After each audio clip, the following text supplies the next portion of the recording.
Welcome to Grandma's kitchen. வாழ்க வளமுடன், வாழ்க பல்லாண்டு. நான் ஒரு ஜாலியாக கேள்வி கேட்குறேன். அதுக்கு நீங்கள் ரொம்ப கஷ்டப்பட்டு யோசிக்க வேண்டாம். ஃப்ரீயாக ஆன்சர் தெரிஞ்சால் கமெண்ட் செக்ஷனில் சொல்லிடுங்க. டான்ஸ் ஆடிக்கிட்டே இருக்கிற அனிமல் எதுங்க? இன்னைக்கு நம்ம பார்க்க போகிறது பெரண்டையில் ஒரு துவையலுங்க. பார்த்தீங்களா, இதுதான் பெரண்டை. மார்க்கெட்டில் வந்து கிடைக்கும், கட்டுக்கட்டாக கட்டி விற்பாங்க. இதை வாங்கிட்டு வந்து நம்ம இதை வந்து க்ளீன் பண்ணுறணுங்க. இது க்ளீன் பண்ணுறது வந்து ஒரு ப்ராசஸ் இருக்குது, அது மாதிரி பண்ணணும். இது வந்து ரொம்ப அரிப்பு எடுக்கும். அதனால் பாருங்கள், கையில் வந்து இது மாதிரி நல்லெண்ணெய் வந்து கையில் நல்லா தடவி வச்சுக்கலாங்க. நல்லா தடவிட்டு கையில் பாருங்கள், இப்படி நல்லா ஃபுல்லாக தடவிடலாம்.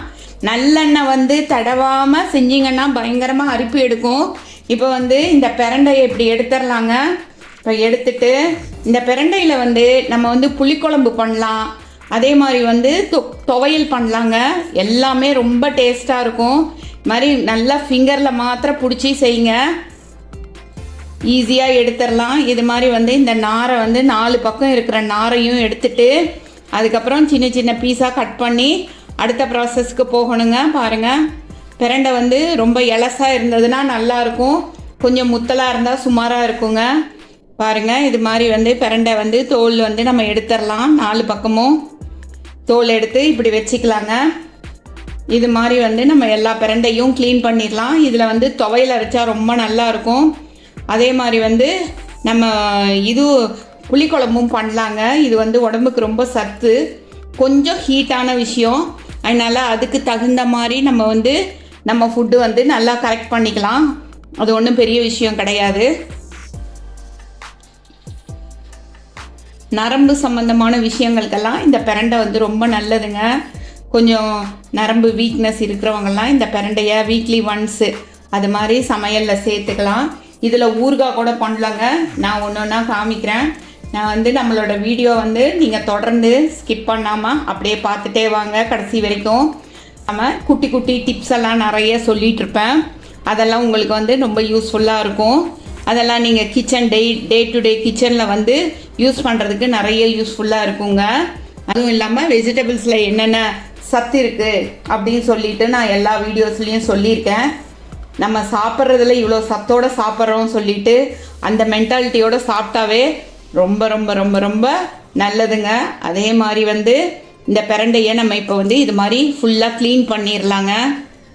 பிரண்டையை வந்து நம்ம நல்லா சூப்பராக இது மாதிரி வந்து க்ளீன் பண்ணி வச்சுட்டோங்க. இப்போ இது வந்து தொக்கு வந்து துவையல் வந்து எப்படி அரைக்கிறதுன்னு சொல்லிட்டு பார்க்கலாம். அதுக்கு வந்து வானலி வச்சு அதில் 1 ஸ்பூன் எண்ணெய் ஊற்றிருக்கேன். கடலைப்பருப்பு 1 ஸ்பூன் போட்டுக்கலாம். உளுத்தம்பருப்பு ஒரு 2 ஸ்பூன் போட்டிருக்கேன். அப்புறம் ரெட் சில்லி வந்து ஒரு 5-6 போட்டிருக்கேன். அதே மாதிரி க்ரீன் சில்லி ஒரு 4 போட்டிருக்கேன். இது எல்லாத்தையும் நல்லா ஃப்ரை பண்ணிக்கலாங்க. பிரண்டை வந்து ரொம்ப உடம்புக்கு நல்லது. வயிற்றில் அஜீரண கோளாறு, அப்புறம் மலச்சிக்கல், அப்புறம் பித்தம், இது எல்லாத்தையுமே போக்கிரும். இது நம்ம வந்து ரெகுலராக சாப்பிட்டோம்னா நம்ம எலும்புக்கெல்லாம் நல்ல பலம் கொடுக்குங்க.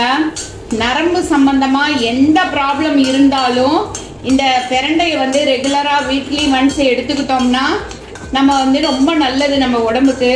மோரோவர் இந்த துவையலில் வந்து நம்ம வெங்காயம் பூண்டு எல்லாம் போட்டு செய்கிறோம் இல்லைங்களா, அதனால் இது எல்லாமே சேர்த்து நம்மளுக்கு சத்து கொடுக்குங்க.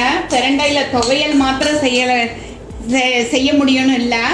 இப்போ இதில் வந்து ஒரு 8 பல் இருக்கிற மாதிரி பூண்டு போட்டுக்கலாம், அதுவும் ஃப்ரை பண்ணிடலாம். அப்புறம் சின்ன வெங்காயம் வந்து ஒரு 10-12 இருக்கிற மாதிரி போட்டிருக்கேன், அதையும் போட்டு நம்ம ஃப்ரை பண்ணிக்கலாங்க. இது எல்லாம் வந்து நல்லா ஃப்ரை ஆன அப்புறம் பிரண்டையை போடலாம். இப்போ வந்து சின்ன வெங்காயம் பூண்டு போட்டதால் அதில் கொஞ்சமாக வறுபடுறதுக்கு உப்பு போட்டுடுறேன். இப்போ இது வந்து நல்லா ஒரு 5 மினிட்ஸ் ஃப்ரை ஆகட்டும், அதுக்கப்புறம் நம்ம பிரண்டையை போடலாங்க. இப்போ வெங்காயம் பூண்டு பச்சை மிளகாய் இதெல்லாம் நல்லா ஃப்ரை ஆயிடுச்சு. இதை வந்து நம்ம வந்து ஒரு பிளேட்டுக்கு மாற்றிட்டு பிரண்டையை தனியாக போட்டு கொஞ்சம் எண்ணெய் ஊற்றி நல்லா வறுக்கணும். இப்போ வந்து அடுப்பில் வந்து வாண்லி வச்சு அதில் திருப்பி அந்த வாண்லிலேயே கொஞ்சமாக எண்ணெய் ஊற்றிருக்கேன். இப்போ வந்து இந்த நம்ம க்ளீன் பண்ணி வச்ச பிரண்டையெல்லாம் அதில் போட்டுடலாம். பிரண்டை வந்து நல்லா ஃப்ரை பண்ணணும். அது வந்து ஒரு கலர் சேஞ்ச் ஆகும் எல்லோயிஷா. அது வரைக்கும் நல்லா நம்ம ஃப்ரை பண்ணணும். அப்போ தான் வந்து அது வந்து நமக்கு நல்லா அந்த அரிப்புத்தன்மை போய் நல்ல டேஸ்ட் கொடுக்கும். அதுவும் இல்லாமல் பிரண்டையில் வந்து கொஞ்சம் புளி, உப்பு, காரம் எல்லாம் தூக்கலாக போட்டு துவையல் அரைச்சாதான் அதோட டேஸ்ட் வந்து ரொம்ப சூப்பராக இருக்குங்க. இது நரம்பு, எலும்புக்கெல்லாம் ரொம்ப பலம் கொடுக்கக்கூடியது. ஞாபக சக்திக்கும் ரொம்ப நல்லதுங்க. இது ஞாபக சக்தியும் இன்க்ரீஸ் பண்ணும். நிறைய சத்துக்கள் அதில் இருக்கு. பாருங்க, இதுக்கு எவ்வளோ தேவையோ அந்த அளவு வந்து புளி போட்டிருக்கேன். இந்த சைஸுக்கு வந்து புளி இருந்தால் கரெக்டாக இருக்கும். ஒரு எலுமிச்சம்பழம் அளவு புளி இருந்தால் கரெக்டாக இருக்குங்க. அந்த அளவு புளி போட்டிருக்கேன். அதை குட்டி குட்டி பீஸாக பிச்சு போட்டிருக்கேன். அதோட இது கூட உப்பையும் போட்டுட்டேன். நான் எல்லாத்தையும் நம்ம ஒட்டா ஃப்ரை பண்ணலாம். ஏன்னா இந்த பிரண்டையில் வந்து ஒரு அரிப்புத்தன்மை இருக்குன்னு சொன்னேன் இல்லையா, இதெல்லாம் போட்டு நல்லா ஃப்ரை பண்ணுறப்ப அந்த அரிப்புத்தன்மையும் போயிடும். இதில் வந்து புளிக்குழம்பு வச்சோம்னா ரொம்ப ரொம்ப டேஸ்ட்டாக இருக்கும். பாருங்க, நல்லா கலர் சேஞ்ச் ஆயிடுச்சு. இந்த க்ரீன் கலராக இருந்தது லைட்டாக எல்லோயிஷாக ஆயிடுச்சு. பார்த்தீங்களா? இந்த அளவுக்கு நல்லா வறுக்கணும். இப்போ வந்து இதை வந்து அடுப்பு ஆஃப் பண்ணிவிட்டு இதை நல்லா சூடு ஆற வச்சிடலாம். ஆற வச்சுட்டு மிக்சியில் போட்டு நல்லா அரைச்சி கொண்டு வந்துடலாங்க. பாருங்க, சுவையான சூப்பரான ஒரு சத்து மிகுந்த ஒரு பிரண்டை தொக்கு நம்மளுக்கு சூப்பராக துவையல் ரெடி ஆயிடுச்சுங்க. இதில் வந்து நம்ம வந்து தாளிப்பு, இதுக்கு வந்து மகுடம், இவங்களுக்கு மகுடம் தாளிப்பு, கருவேப்பிலையும் கடுகும் போட்டு நல்லெண்ணெயில் தாளித்து வச்சிடலாங்க. சரி, நிறைய சத்துக்கள் நிறைய இருக்கிற இந்த பிரண்டை தொக்கை நம்ம அட்லீஸ்ட் ஒரு 15 days ஒன்ஸ் ஆகுது நம்ம சாப்பிட்டு என்ஜாய் பண்ணலாம். சாப்பிட்ற எல்லா விஷயங்களுமே சத்தாக இருக்குது அப்படின்னு சொல்லிட்டு அந்த மென்டாலிட்டியோட சாப்பிட்டோம்னா நம்ம உடம்பு நல்ல ஆரோக்கியமாக ஸ்ட்ராங்காக இருக்குங்க. தேங்க்ஸ் ஃபார் வாட்சிங் அவர் கிராண்ட்மாஸ் கிச்சன். தேங்க்யூ.